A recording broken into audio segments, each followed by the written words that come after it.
Un coup de gueule à présent, celui des syndicats de l'usine Arcelor de Florange, parce qu'après Gandrange, il y aura peut-être Florange aussi.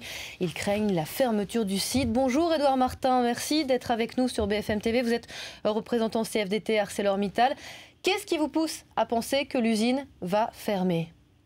Écoutez, on vient d'apprendre aujourd'hui de la direction même que les hauts fourneaux ne redémarreront pas au deuxième trimestre et qu'il y a de très fortes probabilités qu'ils ne redémarrent pas du tout de toute l'année 2012.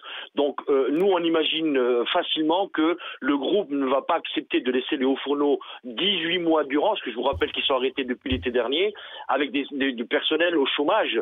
Et on pense qu'ils attendent les échéances des élections présidentielles pour annoncer une mort programmée de Florange, parce que pour nous, ce n'est ni plus ni moins que la mort programmée de Florange.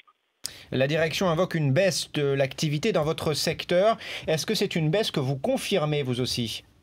Oui, la baisse est effective, mais contrairement à Gandrange, Florange ne perd pas d'argent. On gagne de l'argent, on n'est pas déficitaire, sauf que nous n'en gagnons pas suffisamment aux yeux de Mittal. Je rappelle, le groupe vient d'annoncer 2,3 milliards de dollars de bénéfices nets et il vient, dans le courant de l'année 2011, de verser 1 milliard de dollars de dividendes aux actionnaires. Donc le groupe se porte bien. Il y a une baisse effective des commandes, mais c'est simplement, il concentre sa production pour augmenter sa profitabilité. Et tout ça sur l'autel des profits, et il veut nous condamner, nous. Et nous, on ne veut pas être les Grecs de la sidérurgie française.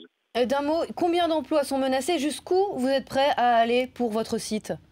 Écoutez, si le site venait à fermer de manière définitive, entre les sous-traitants, les intérimaires et les emplois fixes, c'est quasiment 4000 salariés. Donc c'est une usine qui fait vivre toute une vallée. Jusqu'où nous sommes prêts à aller ?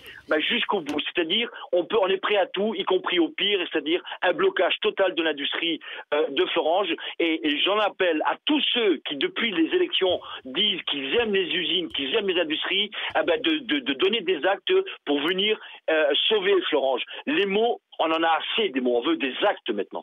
Édouard Martin, dernière petite question. Vous évoquez la santé financière d'ArcelorMittal. D'autres sites, à votre connaissance, sont-ils menacés par d'éventuelles fermetures ? Malheureusement, oui, le site de Madrid en Espagne a déjà été condamné. On craint que le mois prochain, 2 sites à Luxembourg, à 20 km d'ici, soient aussi condamnés. La Pologne, la République tchèque, la Roumanie. Donc c'est toute l'industrie européenne qu'on est en train de massacrer, et tout ça dans un silence assourdissant de la part de M. Barroso. Mais il est vrai qu'actuellement, M. Barroso doit régler des comptes avec les Grecs. Merci beaucoup Édouard Martin d'avoir été en direct ce matin sur BFM TV, déterminé donc à aller jusqu'au blocage et vous le disiez jusqu'à 4000 emplois menacés.